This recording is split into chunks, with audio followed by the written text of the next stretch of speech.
and welcome to Celebrating You. I'm so excited and actually very blessed to have Emma Jenkins with us today. Such a warm welcome to you, Emma.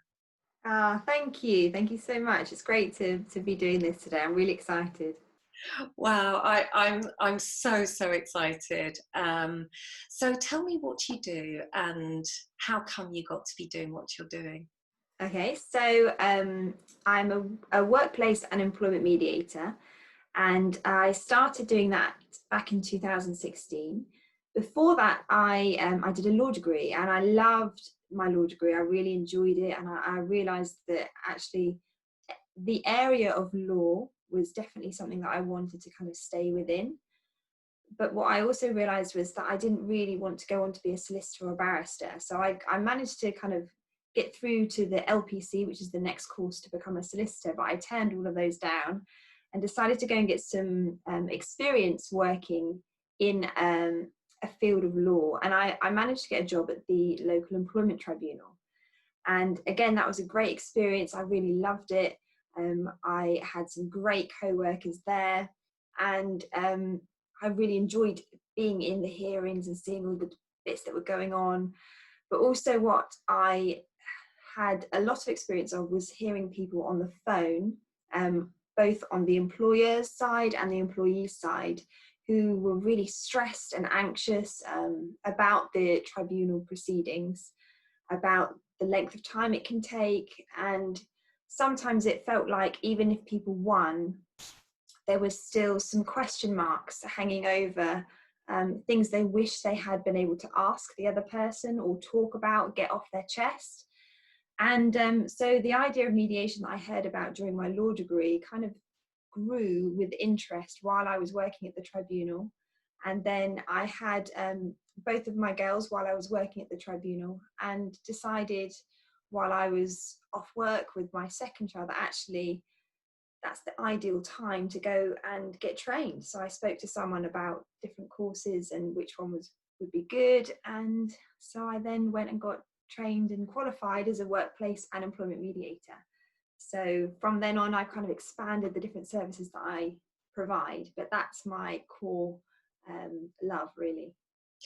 Okay, and I know what a mediator is a bit, but I think a lot of people don't know what a mediator is. So how would you define it? So essentially, the bare bones of being a mediator is being someone who brings two sides together and is able to be a neutral person in between two different sides of an argument or an issue. And so for me, in workplace and employment mediation, what often happens is I'll have two colleagues or a manager and their staff member, and I'm there not to take sides, not to put blame on any one person for any action at all, but to help them hear each other. That's essentially what I try and do, is help them to hear each other, but also to get them to reflect on how they got to the point that they did, why that might be, maybe do some reality checking with them, which sounds maybe a little bit patronizing because we're all in reality here, but with reality checking, you're basically trying to get the other person to look beyond what they see as their story and see whether there is anything in there that may not be accurate, that may be an assumption. And through that kind of questioning, that can often, in my experience, each time it has led to people taking a moment to go, okay, maybe I made a misjudgment here, maybe I misinterpreted that. And as soon as you get to that point, these two people are able to then start seeing a way forward. And so the mediation process is often looking at the past, doing a little bit of reality checking, and then looking to the future. And so that's what I help people do. And is it something that can replace maybe something going to court, or within the legal context, where would you come in, or would you come in as part of a court proceeding? How does that fit? So I don't fit within the court system, but the way that people normally come to me often the trigger is someone has submitted a grievance, someone may be under disciplinary, there may have been behaviour which could lead to disciplinary proceedings, or it could just be because there's been a difficult situation going on at work for a number of years or months or weeks, and they need someone to come in and resolve it.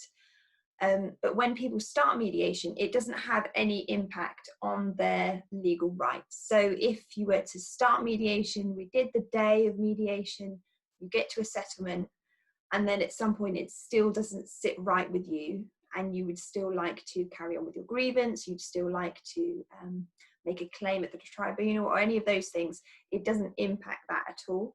And in fact, the mediation process is under a phrase which is without prejudice, which essentially means that everything that is talked about within the mediation process is completely confidential and it can't be used as evidence in legal proceedings.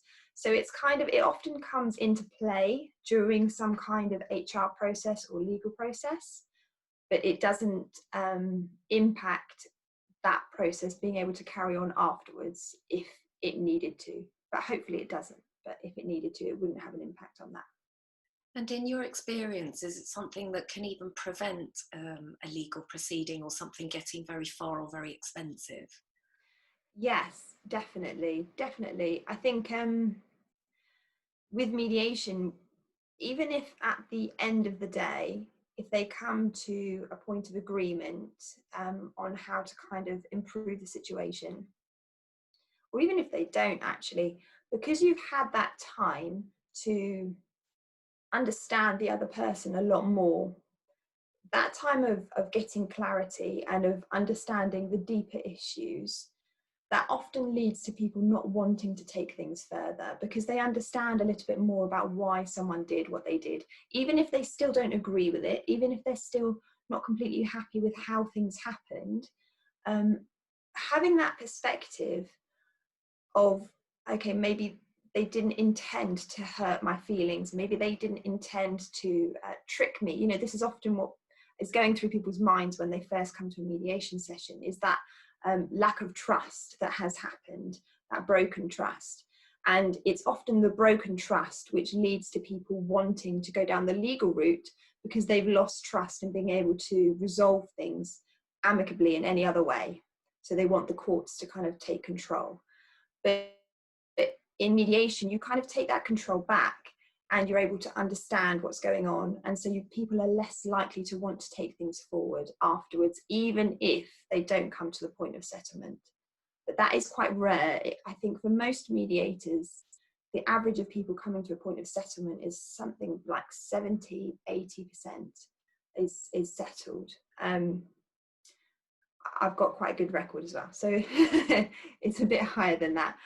But the average is slightly lower than my average, but it's still quite high, I think, for the settlement rate. So for example, when they say something settled out of court, would you come into that sort of context? Yeah,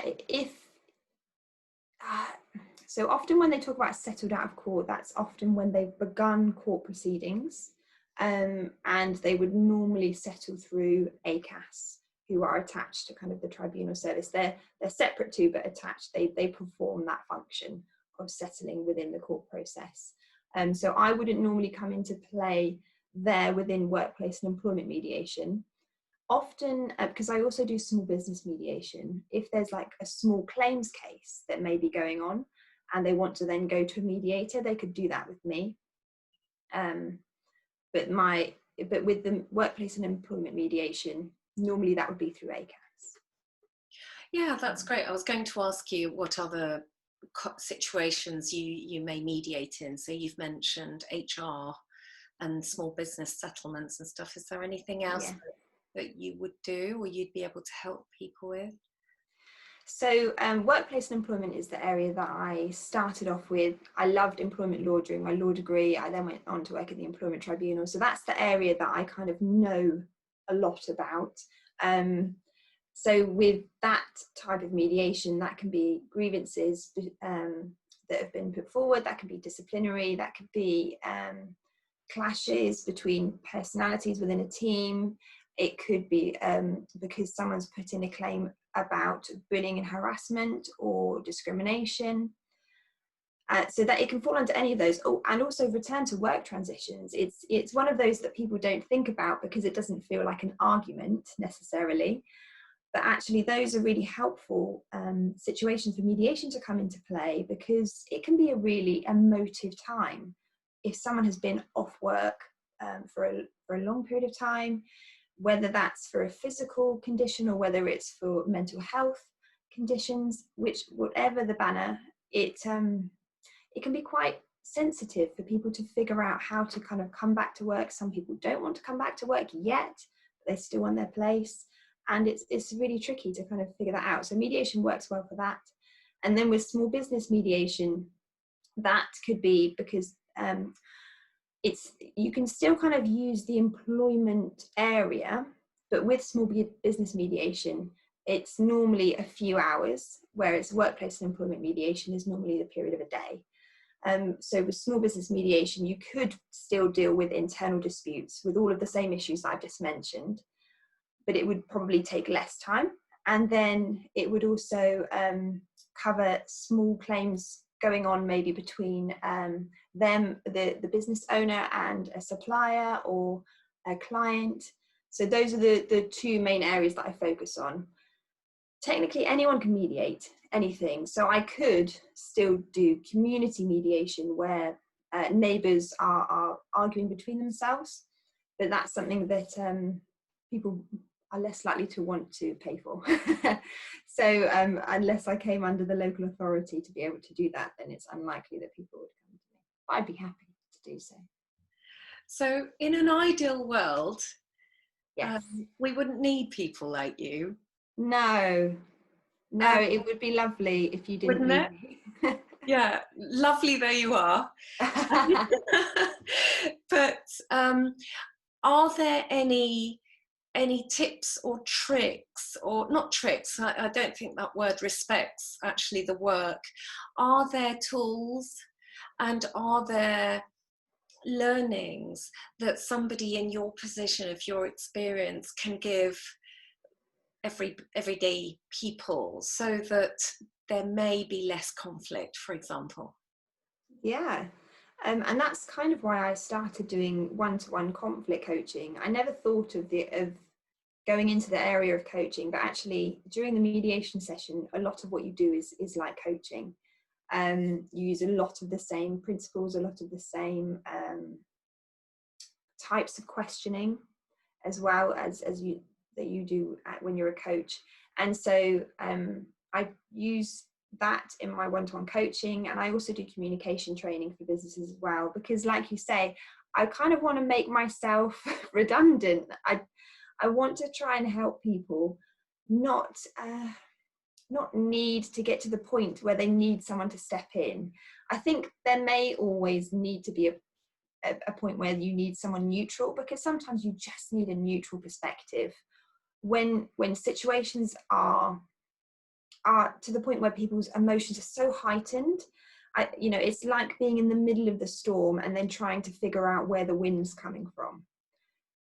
You can't really do that yourself, but if someone on the outside of the storm will probably be able to see what's going on there. So I think there's probably always going to be a place for that, but I do really want to make it less necessary for people to get to a point where the conflict is so high. That would be lovely if people were able to manage it before it got to that point. So I'm very happy to give you some little tips and things that I help people. There are a few areas that seem so obvious when I say it, but actually it's something that's really good to highlight with people. So I'm happy to do that if that's helpful. Yeah. Okay. So the first thing is assumptions. Assumptions is the area of communication that most people think they are avoiding, but so often we fall into that. And I think one of the key things to remember is that you will assume. and to not fall under this misunderstanding that you aren't going to assume something because you're a good person. You can be a great person, an amazing human being, but you will naturally make judgments. It's what we as human beings do as a way of protecting ourselves, of understanding a situation. We tend to fill in the gaps. But we have to make sure we remember that we make assumptions in order for us to challenge them. Because sometimes our assumptions can be based on evidence which does look like 2 + 2 = 4. It really can seem like our assumption is based on evidence, on a history of repeated behaviour. But just because you have a history of repeated behaviour, just because there is evidence there which points into a certain direction, doesn't mean that you know someone else's intentions, that you know why a situation happened. There are so many situations out there where people fill in the blanks, understandably, but come to the wrong conclusion. And the first few hours of a workplace and mediation session, which takes place over a day, the first few hours are always spent unpicking assumptions.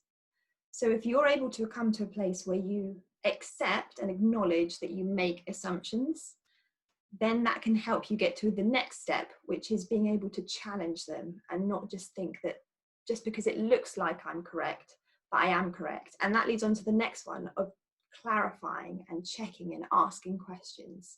Not asking questions that lead people into a trap, because that's often what we try and do, is we ask a question so that they give us the answer we thought they were going to tell us.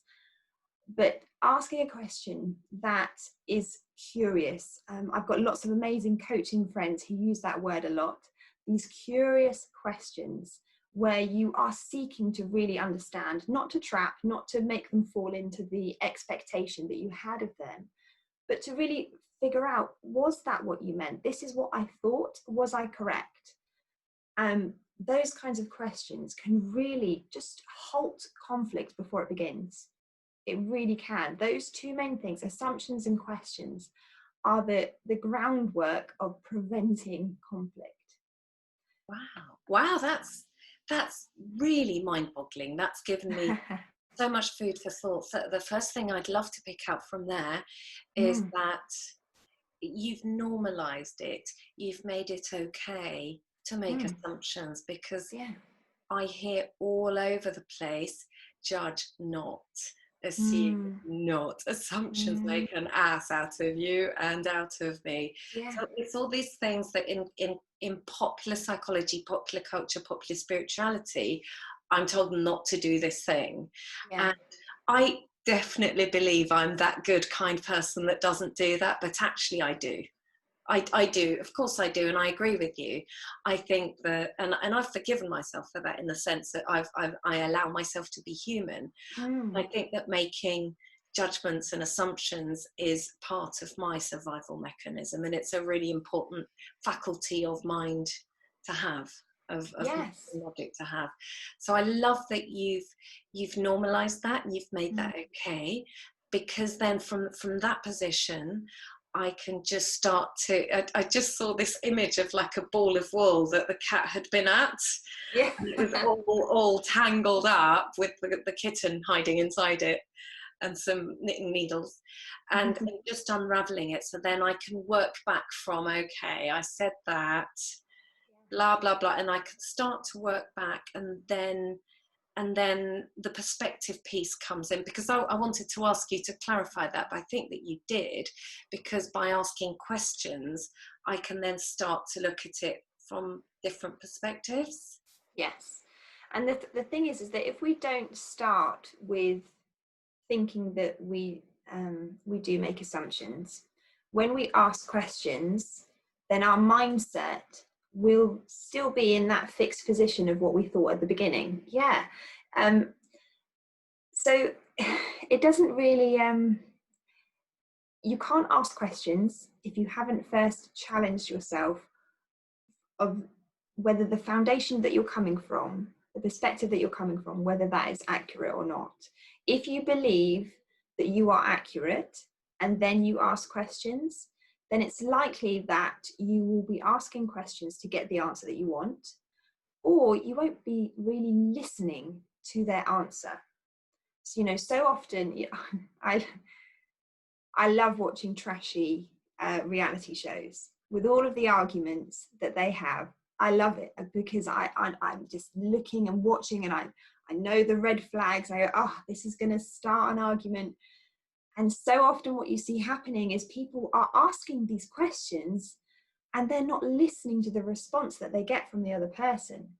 And the thing with conflict is that sometimes you can really quickly stop conflict happening if you check whether your assumptions are going to be accurate or realistic. You ask those questions and then you listen. But if you then forget the listening part, what happens is the other person hears that they're not being listened to, and then everyone just gets more and more aggravated. We all want to be heard. All of us want to be heard, especially over issues that are important to us. And if there is conflict, that normally happens because there is something there that's important to you. Whether that is that feeling of being disrespected, that feeling of not being appreciated, or someone hurting you, or losing trust. These things are really integral to human relationships, and we do all care about this kind of stuff.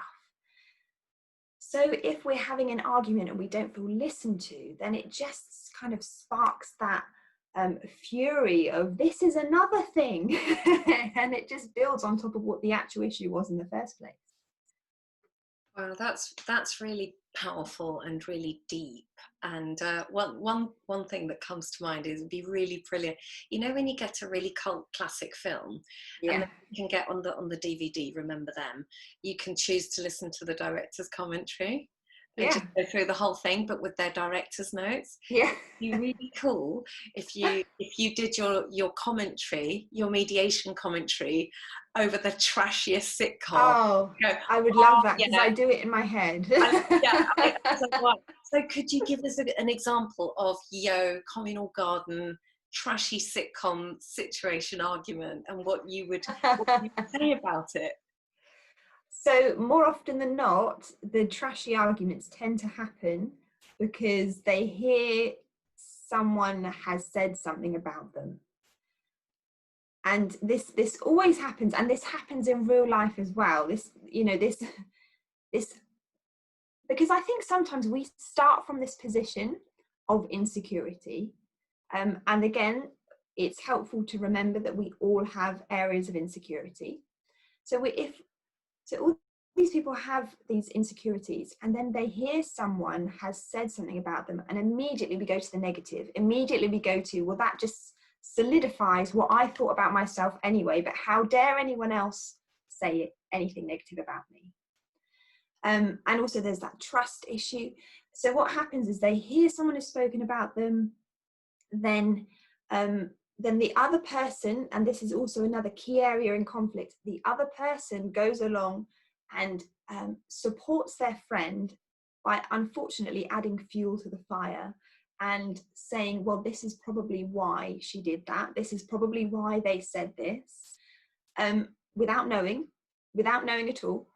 And then at that point, this person has it in their head that what their friend is saying is true, because so often the first thing we hear, the first explanation we hear, we grab onto that, whether it's true or not.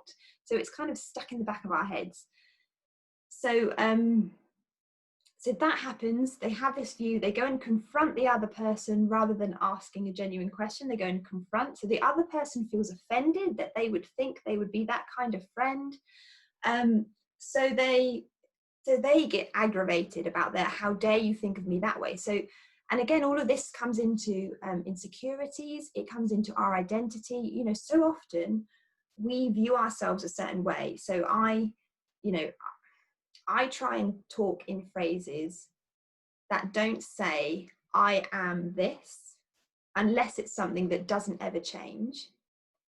Because what can happen then is if anyone says anything that counters what we view our identity to be, then we get defensive. So a lot of people can't stand to hear that they have hurt someone else, because they see themselves as a good person, as a good friend. So hearing that they've hurt someone else counters that feels like an attack on them, on their character, rather than I try and be good, I try and be a good friend, but also acknowledging that I mess up. And then that allows for someone else coming to you and saying, this happened and it really hurt me. And instead of it feeling like an attack on your character, saying that you're not a good friend, that you're not a good person, you go, okay, I made an error here. At this point, I was trying and I failed, but I can apologize for it. And then it doesn't feel so kind of like internal. It doesn't go that deep. That's so powerful. That's so powerful. So the key element is to be willing to be human. I'm willing to accept that, yes, sometimes I make mistakes, and then I'm willing to be vulnerable. Yeah. Yes. And yeah, that's really powerful, because if everybody was like that. Oh yeah, I wanted to pick up, I really love what you're saying about, I don't want to go down another path because I could go down 10 or 15. This is my favourite subject. Yeah. But the attachment to identity is really good piece. Yeah. Really, really good piece, because I really relate to that. I'm a really good person. I'm kind. I've never done anything unkind to so-and-so. How dare they treat me like that, or do that to me, or say that about me, you know. Yeah. What a bitch, what a cow. But poor animals, they get all the insults. But I really buy that. I've just heard you say that and share that. And then I am able, because by listening to somebody in another perspective, which you're in another position, I can also take myself outside of my own perspective and hear that and go, well, might it be possible that I may have seen that situation and misunderstood that actually they weren't being nasty, they were just saying that I misunderstood or misinterpreted as aggressive, whereas actually it may have been they didn't hear me properly, or right? So you're offering different perspective in you're releasing the attachment to my identity, because what I'm seeing is that could that be one of the key foundations of conflict in the first place? If we can say that, what are the components?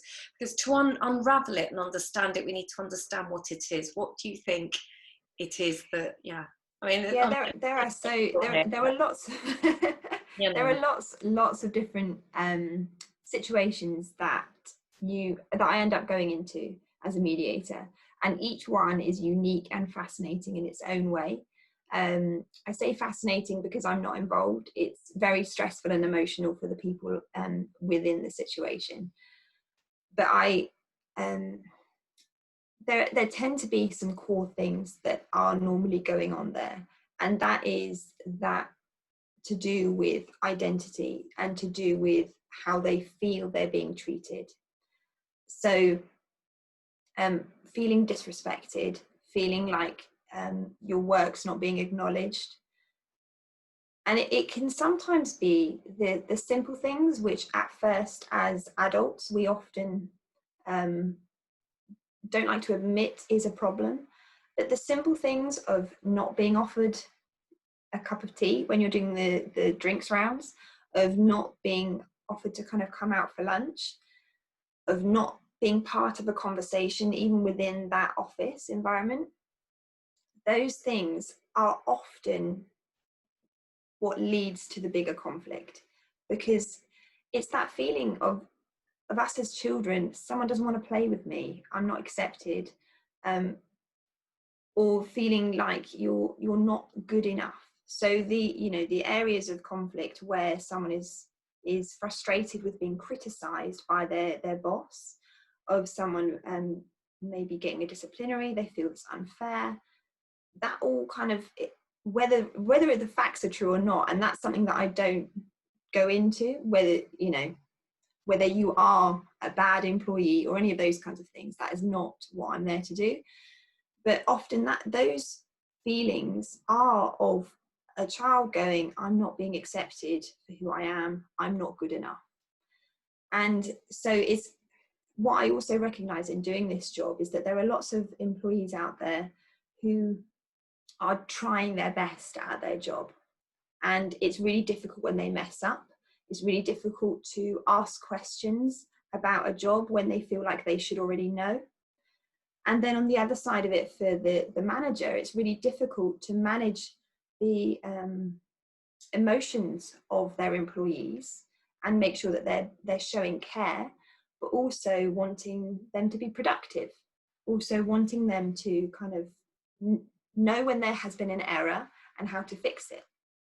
So so I have great empathy for both sides of the employee and the employer end of the spectrum, really, because I can see that it's a hard task. That's very, very moving.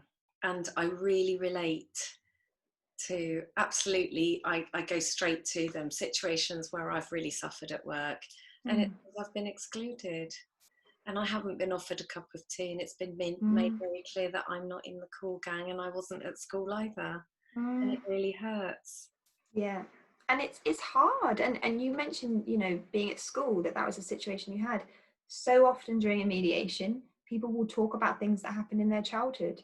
There's lots of things that happen in the workplace and environment that can be a bit of a trigger for things that have happened to people as a child.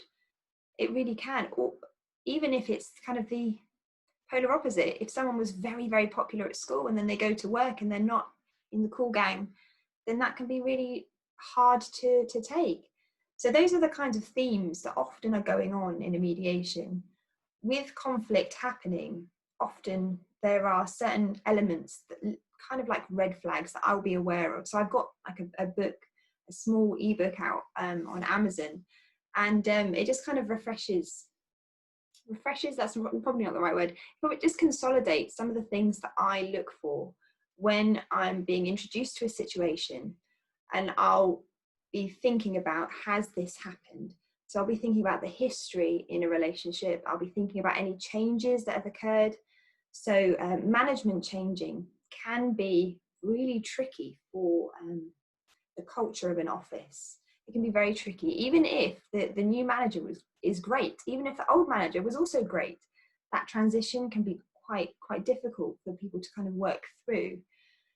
So changes, and also being aware of people having lives outside of the office. So there'll be topics that people will talk about during the office hours that may actually be a bit of a trigger for things that are going on with someone outside, whether it's about illness, whether it's about politics, whether it's about finances, whether it's about your partners at home or children. You know, all of these things, everyone has a different story, and it can be just someone talking about their experience and having an opinion on it that kind of gets generalized a little bit. That can be enough to really hurt someone else in the office. And that can feel quite scary, because it feels like, oh, can I not say anything at all at work? And that is definitely not the kind of workplace you want to be a part of, where no one's allowed to say anything authentic and genuine. But when we do have conversations, and I say when rather than if, when we do have conversations that strike a chord with someone else or hit the wrong note, being aware that that might have an impact on someone else is enough to quickly resolve conflict before it becomes bigger.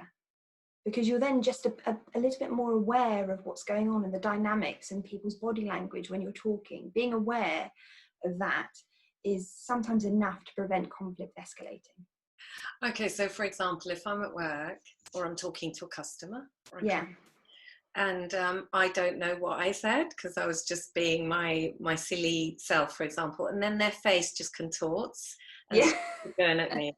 So have you got some good one-liners there for that kind of to work or manage that situation? I just go, wow, I've put my foot in it, don't know what I said. But Well, I think that's quite authentic and genuine. That's kind of noticing something's changed here in their body language and checking, is everything okay? Did I do something? And taking ownership of that as well. And when I say taking ownership, a lot of people kind of feel that blame is part of it. But the taking ownership part is just saying, I contributed to you being a bit sad. And that doesn't, again, reflect on your identity of being a good person, of being a nice person, of, you know, even the greatest communicators in the world will have arguments with people. Even the greatest communicators in the world will have times when they offend other people. So recognizing that that is going to happen, but also recognizing that if we want to have good relationships with people, acknowledging that you've contributed to someone getting hurt, someone feeling like they've lost a bit of trust in you, acknowledging that is the first step in being able to resolve things. That's a really good point. And so often I've heard, for example, I think it's a throwaway statement that's insincere. Really sorry if I've upset you. Yeah. But then I just think, no, you're not. You're just saying, Yeah. you're paying me lip service. But if it was more sincere and more conscious, as I think you're describing, I would really buy that. Yeah. And it wouldn't escalate. And also, you know, like you say, for you, it's really important to have that kind of authenticity. And I also try and help people understand the different personalities and the different way that people need to hear something. You know, it's when we talk about fitting you and meeting your audience, it's not about changing who you are or how you communicate. I will always talk like this. I'm very smiley, just generally. So I will always be like this. But if I was talking to someone who kind of with their personality preferences and their tendencies and how they behave and communicate, who likes getting things done nice and quickly, let's get it sorted, then I will be a lot more direct with them and less concerned about kind of leading up to a difficult conversation than I would be with someone else who needs to have that kind of connection, that feeling of trust, that things are going to be okay. Relationships are really important to them. Not that relationships aren't important to the other person, but they need to really feel that relationships are okay and secure to have that kind of conversation. So being aware that other people, you know, they say treat people how you'd like to be treated. That's a great first step. But then you need to go, okay, but how would they like to be treated? How do they need to hear this? Because we hear things in different ways. And we need to hear things in different ways. If I was speaking to one of my family members who likes things straight to the point, let's get going, and I started with the whole backstory before I said sorry, then I would have lost them. After the first sentence, I would have lost them. But for another family member of mine, the backstory is quite helpful for providing context. So it's figuring out, I want to treat them well because we like to be treated well. But then if you want to get really good, if you want that relationship to be really effective, the communication to be really strong, then understanding how they like to communicate and why, what motivates them, what is that area that makes them feel bad, what is that area that makes them feel good. Understanding that is like, that's gold. Wow, I'm really dumbstruck. That's really going out of my way to get really conscious.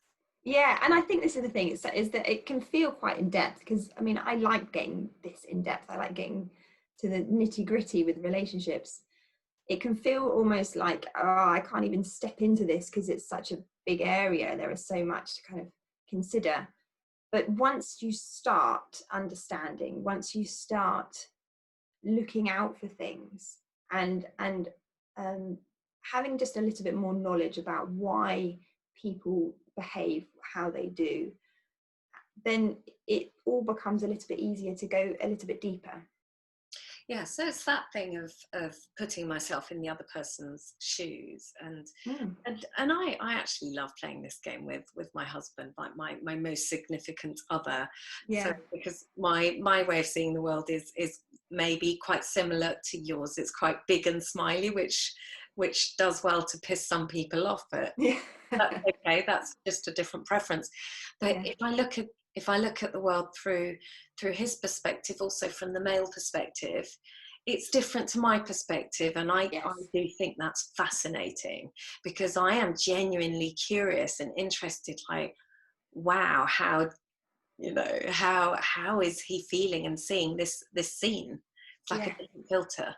Yes, definitely. Mm. And it's amazing, you hear about these relationships that have been going on for 30, 40, 50 years, and they are still finding new things out about each other. So you consider, you know, and this is what I often talk about with people who are having difficult relationships at work. You think these people who genuinely love each other, who are interested in each other, have been together for decades and decades, are still finding out new things. Let's not be surprised that we don't know why the other person behaved how they did. That's absolutely beautiful. Mm. What stands out so much with you and the way that you present is just such deep compassion. And Oh, thank you. it's a really brilliant, in the sense of light, brilliant, brilliant quality to have. And I would say it's not so common to have it in that much, in the Oh, force field. It's really, I mean, I think this is the answer to the world's problems, this kind of thing. thank you. I think it's important, and I think having witnessed conflict, and I use the word conflict, it's not kind of like an everyday thing that people talk about, arguments. I've witnessed arguments that have spread amongst people, and I've seen the impact of that. So that is my motivator for resolving conflict, is because I know what happens if you don't. And if you don't do it quickly, and if you don't do it effectively, because so often people can feel like they've resolved a conflict and then it just rears its head again, because actually the resolution bit wasn't as deep enough. They didn't acknowledge enough, or the other person wasn't in a space to hear them properly. You know, all of those things. And then throughout my career as a mediator, having really heard the stories of people, and one of the things that I think makes mediation so powerful is that it's confidential. So anything that is talked about during the day stays in the room. And there are times when I have conversations with just one, or, you know, the other person, and everything that they say to me remains completely confidential. And I think that provides this space for people to be a lot more honest. And people really have gone through the mill when they've had difficulties with other people at work. It really has an impact. I think, you know, even the most process-driven person will find it difficult if there's not that connection happening at work, if it feels like there are problems. Because especially if they are a process-driven person, because that will disrupt the process. But it is emotional when you're not getting on with someone, when it feels like you're missing the mark, when everything is a lot harder to get done. That's stressful. And people talk about the impact it has on their sleep, on their emotional well-being, on their physical health, on their marriages, on their relationships at home. It has such an impact. And that's why I think in this role of being a mediator, even though you are neutral, even though you are impartial, and I don't give advice, and I don't try and draw people towards a conclusion which I think would work best, that's not what I do, but I'm on both of their sides, because I see the impact that it can have. And even those people who come to my room and say, no, I'm fine, always, by the time that we've kind of built a little bit more trust and they're able to open up, you can see that it has really impacted them. So I really feel the need and the purpose in doing my job. Yeah, very touching. And also, for example, if if I've had such a hard time at work or in any given context, could be a relationship, wherever, then I go with the idea that's very common of, oh, just don't worry about it. Just let it, water off a duck's back. And then in a sense, I start to disconnect from my heart in order to not let that get to me. But then I do that with the rest of my life as well. Yeah. And that's really heartbreaking. Yeah, it's so true. I think we can sometimes kind of just push things to one side, and at times that comes under like the idea of grace, of just being a little bit gracious and going, okay, I'm not going to let this bother me. But if it's still coming up in your head, if you're not able to just sweep it to one side, it may be that you need to do something else first before you can just put it to bed. And on that, putting it to bed and tomorrow's a nice new day and stuff, without giving any confidentiality away, can you just share about some real highlights, some lovely resolutions, or how some positive outcomes that you have seen? I think there have been lots of situations with assumptions. I think that is the biggest moment for people, when they are able to take a step back and say, actually, maybe I got this wrong. And also times when people eventually feel like they can be vulnerable in front of the other person.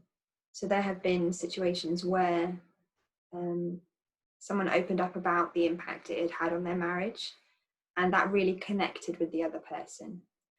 There was a time when someone really opened up about their life growing up, and that really put to bed some of the assumptions that the other person had made. And so for me, those are like the light bulb moments, when someone goes, okay, I've got it wrong, and then they connect on that real human level. Because then I know from there, the resolution, the agreement that we often come to. So the agreement that I talk about is when they'll go, okay, so we've got to this place now. We want things to be better in the future. So let's put down some things that we can do to help that happen. So sometimes that is like a real process thing, like let's do this task together so that we can figure out how to work together one-on-one. Maybe we need to have some more meetings, whether it's just us. Maybe we need to avoid lots and lots of emails and do more face-to-face, things like that. But, and those are great, and they are really helpful to have actions to take forward with you, because it just solidifies what happened during the day. So that's really helpful. But those things won't work if the light bulb moment doesn't happen as well. So once we've had the light bulb moment, then I've got hope for the agreement. Whatever happens in the agreement, that they'll be able to build on that moment that they had of connection, and of taking a step back and challenging those assumptions that they may have had. That's so powerful, because the light bulb moment is that moment of sincerity and almost like joining of hearts, rather than being at odds. That there's just relaxation and just we can just see each other in our because the rest, because what I also have to talk to people about is that at the end of the mediation, that the work's not finished there, because we get into habits and patterns of communicating with people, especially if it's been going on for a long time, or we've had these assumptions really firmly kind of in our head, this is definitely what happened. It can take a while to kind of, even if you've had the light bulb moment, you go, okay, I made an assumption there. Even then, it's good to recognize that that assumption will still kind of be in the back of your head when they talk to you, when you see them doing something which kind of makes you go, sorry, the song came into my head then. Which one? I'm not going to sing it. I know, is it this one? How long has this been going on? Yeah. So even if all of those things happen, you have to kind of remember that you are still going to have those things in the back of your head So there is work to be done afterwards of kind of re-establishing or establishing new ways to communicate, of checking yourself from not kind of making assumptions, not slipping into those habits. And so I remind people of that as well, because it takes time to build up that trust again, and trust can only really be built by just small, consistent behaviours that just kind of show and demonstrate I'm working on it. Yeah, you've just reminded me. So what I say to my husband, if I mess up, is like, I'm really, really sorry. I messed up. I'm really, really sorry. That, you know, I can see the impact that that's had on you. So it does turn things around, and it's really powerful. It's really powerful. And in an ideal world, of course, there would be so much self-reflection, and, you know, it's okay to be human, it's okay to be vulnerable, it's okay to be angry, it's okay to make judgments, it's okay to feel hurt, feel rejected, all of these human things. It's all right, we will feel them. And to just have those lovely, honest conversations. And I just wanted to highlight, I love that point where you say, when there's that moment of aha, or I forget the way that you phrased it, but the light moment. Yeah. Then sincerely things can resolve.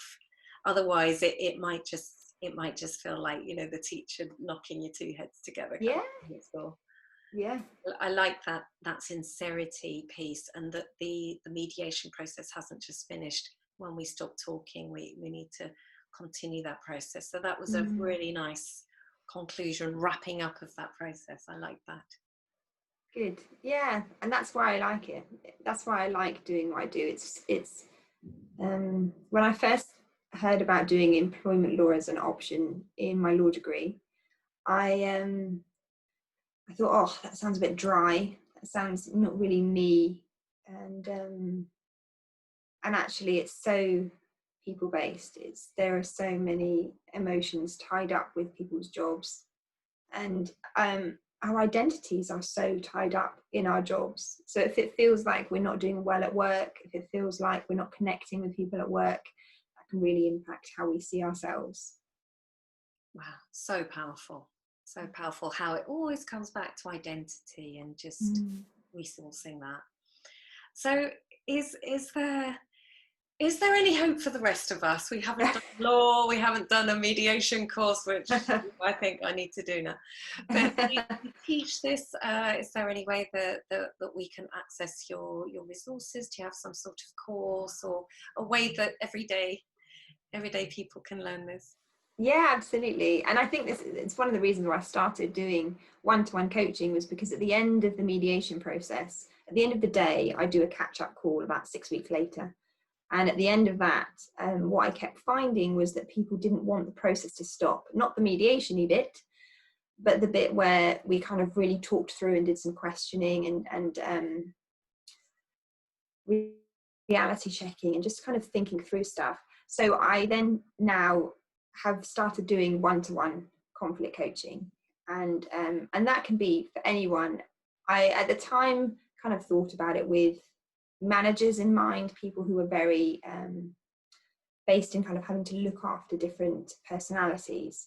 But actually, the more that I talk to people, the more I've done this, the more I feel like actually this is just good for anyone to do, especially if they're having conflict in family relationships, in workplace relationships, or just they feel like in life in general they're being misunderstood, or they're not communicating themselves, or they feel like they're not kind of getting heard. So I do one-to-one conflict coaching for that. I also I've just brought out a course which is online. It's called Kindly Speak Up, Develop Positive Assertiveness in 5 days. And it's not a 5 whole days course, but you can do it in 5 days. And it's a video with me kind of talking and laying out these principles of assertive communication, but more specifically positive assertive communication, so that not only do you get to communicate in a way that people listen to you, but they listen to you and respond positively to you as well. So that's that course, and I can provide links for that.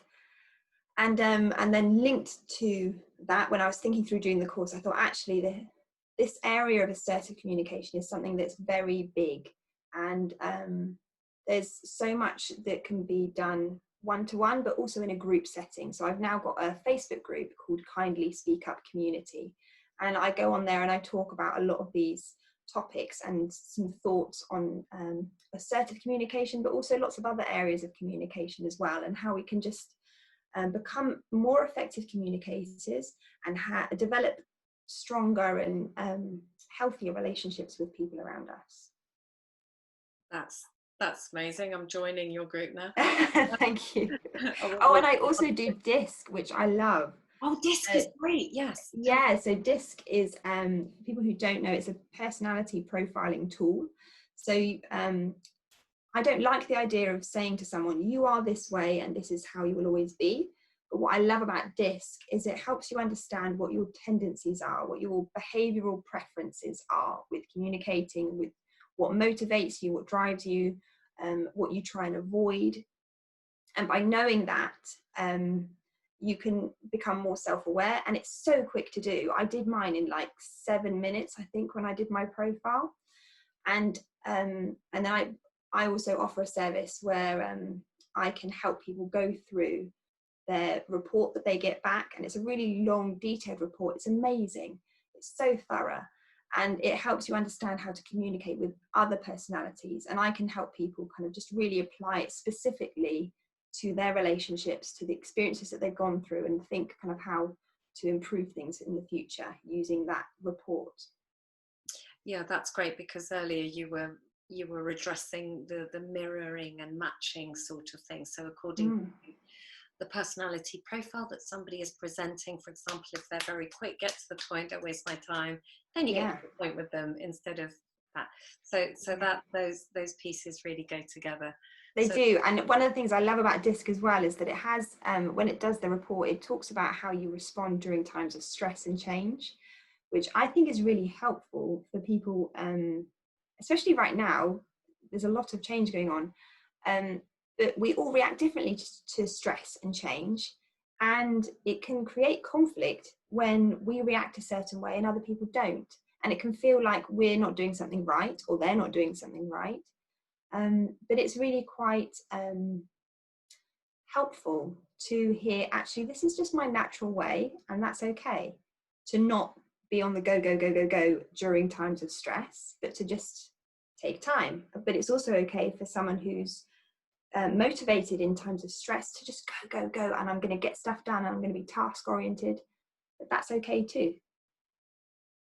That's great. That's lovely. Again, a very compassionate piece. Everyone's allowed to be uniquely how they are. Yeah. Enough room here for all of us. That's wonderful. And remind me again, what was the name of your book that's available on Amazon? So it's the 4 Pillars of Conflict Prevention, and it's on Amazon. And it started off with me just writing some stuff down, just kind of consolidating my thoughts on it, and then it just got longer and longer.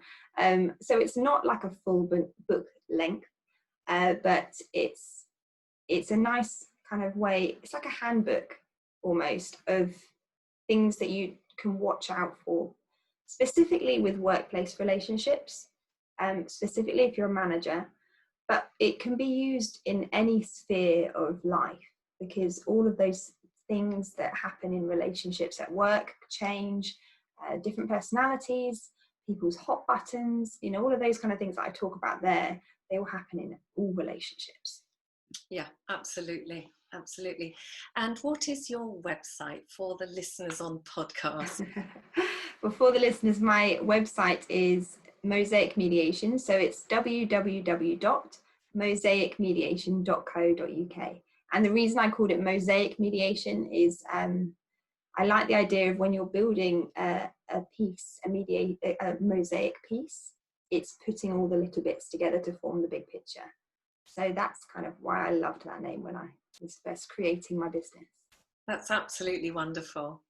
Absolutely wonderful. Well, I have really, I knew I'd enjoy this, but it's exceeded my expectations. That was absolutely fascinating. Thank you. Oh, thank you. And it's been lovely to talk to you. I could talk all day about this subject, so it's been really nice to have someone who really also loves this topic.